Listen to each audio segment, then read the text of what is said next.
RL training meets ops reality. Treating reinforcement learning like site reliability engineering changes what good looks like. An RL practitioner describes why the CISPO objective won out in a large-scale study. It's more stable, more linear, keeps delivering in late training, and is less sensitive to important sampling clipping choices. They report reproducing similar trends on a small cluster, especially when paired with pragmatic engineering.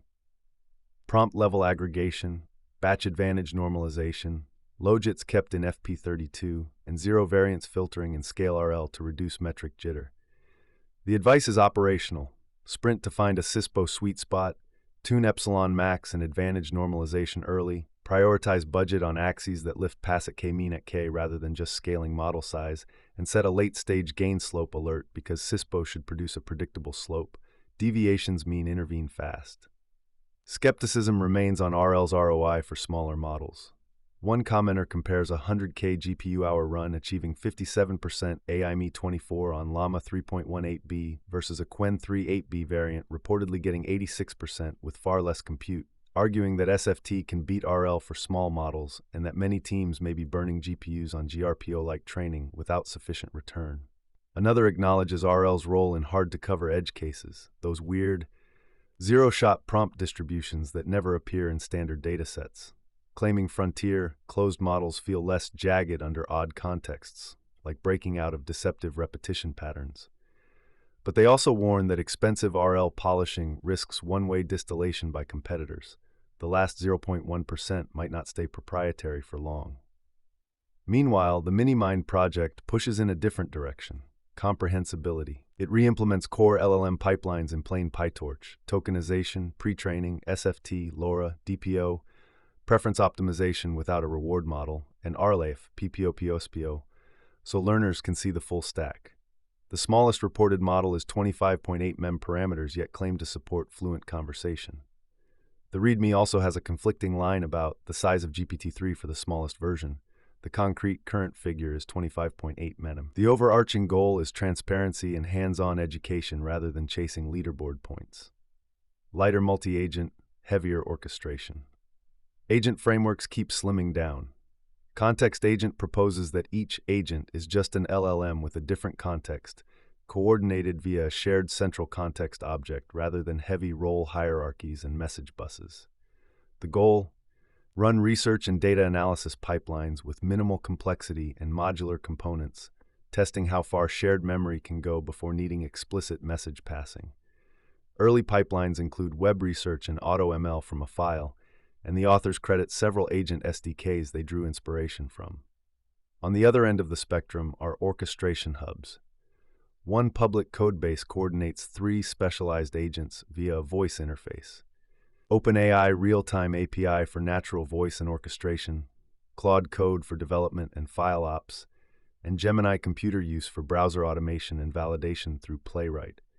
It ships a tool API for creating, listing, commanding agents, session registries for resumability, strict working directories, and an observability stack that streams events from all agents to a dashboard. The main orchestrator is 3,000 lines and includes a future backlog for sandboxing, recovery, usage tracking, and structured logging. Concurrency is the substrate that makes these agent systems practical. Flowmatic, a Go library, wraps common patterns, parallel heterogeneous tasks, race to first success, worker pools over slices, map reduce, and manager-driven dynamic work spawning into a clean API with panic propagation and context cancellation. The design principle is simple. Tasks run concurrently, the manager runs serially, concentrating state logic to avoid the combinatorial complexity of locks and channels strewn across code paths. Cost and context constraints are forcing tactical model choices in these systems. One user coordinating program manager and developer QA subagents asks whether to run the worker subagents on Claude Haiku to conserve token limits, given frequent throttling on the $20 plan.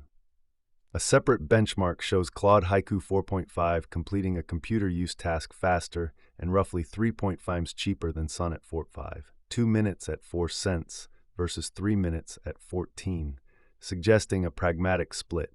Cheaper subagents handle implementation loops, while premium models focus on QA and synthesis. Routing models and local edge. Routing engines are maturing into first-class features.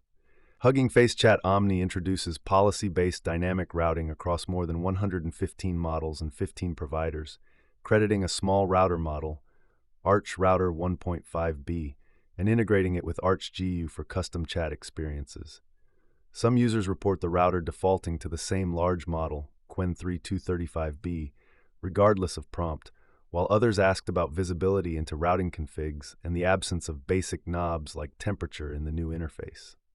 It's open source, but the UX still has rough edges, a common theme in meta-model systems. At the device frontier, a new hybrid model family, LFM2, aims squarely at Edge AI.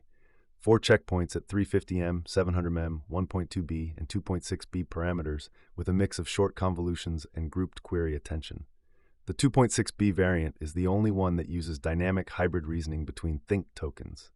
The model card details long context, 32K, recommended sampling params, tool use tokens and flow, and competitive benchmark scores versus similarly sized peers, e.g. LFM 2.6b, MMLU 64.42, GSM 8K 82.41, while cautioning against knowledge or coding heavy tasks. It supports transformers, VLLM, and GGU for llama.cpp. Platform support is catching up for on-device inference. Preliminary llama.cpp support for Qualcomm's Hexagon NPU targets Snapdragon-based Android devices, e.g. Gen 3, 8 Elite families, with Hexagon versions V73, V75, V79, and V81. It lists core ops, e.g. MapMul, RMS Norm, Rope, Glue Swiglu, Softmax, and quantizations, Q40, Q80, MXFP4, FP32. If GGUF pipelines hold up in real-world apps, this could deliver low-power local inference without vendor lock-in. The push for open, uncensored, and local AI isn't just about performance or privacy. It's about preserving the freedom to ideate unapproved thoughts. We've already seen what happens when information centralizes. Public schools narrowed the narrative, Wikipedia enforced a single globalist-approved consensus, and Google, FB, Twitter imposed strict Marxist filters. AI is simply the next and most powerful stage of that progression. Ask it about the Great Depression, and it repeats the approved script while omitting the government blunders that helped create and prolong it. Ask a question outside the accepted narrative, and you're met with a patronizing lecture instead of an answer. This isn't harmless. It will shape what the next generation believes to be true. Local, user-controlled AI is a path back to genuine inquiry and intellectual self-determination. Securing MCP and AI native web. As Model Context Protocol becomes the glue between assistants and tools, its servers are turning into enticing attack surfaces. Context Guard proposes a transparent security proxy that wraps any MCP server over std.io, detects prompt injection patterns in real time, scans for sensitive data, API keys, passwords, SSNs, blocks path traversal, rate limits abuse, and logs everything in JSON, all with reported sub 1% overhead. It's pattern heuristic-based, no LLM calls, prioritizing speed and determinism. Tests currently cover 50 attack patterns, with plans for a broader OWASP-style eval suite and a public MCP attack dataset. If AI is to live on the web's contract needs to change. One editorial argues that the puppetry of headless browsers, clicks, and scrolling was always a fragile workaround. The proposed future, typed schemas instead of HTML, intent-based APIs instead of buttons, machine-tractable events instead of DOM diffs, a contract, not a costume. Shopify opening structured APIs to partners like Perplexity is cited as a quiet nod in this direction. Commenters counter with lessons from the semantic web, warnings about excluding humans from the loop, and concerns about compute waste. Others note many firms will buy bridge products rather than roll their own MCP servers in the interim. The current UX mismatch is visible in daily tools. Frustrated users ask to permanently disable Gemini's Canvas view to get back to simple code blocks, sharing workarounds like adding inoffensed code block to prompts or switching to AI Studio/CLI. It's not just aesthetics. These modes affect copy-paste workflows and developer throughput. Until agent-native contracts exist, ergonomics matter. Trust, accuracy, and enforcement. Trust is a moving target. New research cited by the BBC indicates AI assistants misrepresent news content 45% of the time, a staggeringly high miss rate for systems that increasingly intermediate information. Accuracy isn't just an academic benchmark. It's about public understanding and reputational risk when assistants paraphrase or summarize news. That unreliability compounds security exposure. As assistants get tool use, file system access, and autonomous browsing, the stakes go beyond wrong answers to potential data loss or network intrusion. Proactive controls like MCP-aware proxies, strict rate limiting, and defense in depth around agent sandboxes become table stakes, especially when combined with organizational audit needs. The alternative is discovering weak points only after they're exploited. Regulators are sharpening their tools too. Canada's $176 fine against Cryptomus, portrayed as cybercrime friendly, signals escalating consequences for platforms linked to illicit activity. It's a reminder that AI ops, fintech rails, and web security aren't siloed. They converge in compliance obligations and incident response. Open creative tooling and 3D controls. Open creative tooling keeps expanding on commodity hardware. Ebook to audiobook converts ebooks into audiobooks with chapter markers and embedded metadata, supporting multiple TTS engines, XTTS v2, Bark, VITS, Tacotron 2, your TTS, and more, optional voice cloning, and 1,100 languages dialects. It runs via a Gradio GUI or headless CLI on CPUs or GPUs with Dockerized deployment and modest RAM, 4.8 GB. The authors emphasize lawful use with non-DRM content and provide multiple audio output formats, M4B, M4A, MP3, FLAC, WAV, etc., for smooth playback in existing ecosystems.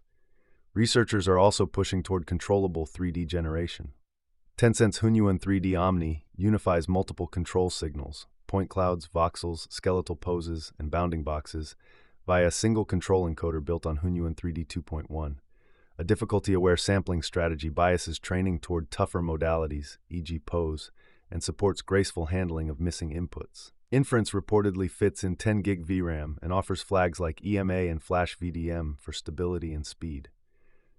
The result is more precise geometry topology control and geometry-aware transformations that better fit production workflows. Not everything needs a monolith. Sometimes it's a minimal notebook or a single-purpose repo improving a daily workflow. A GitHub repository titled Open Notebook was also shared in the stream, another example of small, reusable building blocks that developers can adapt or learn from without adopting a whole platform.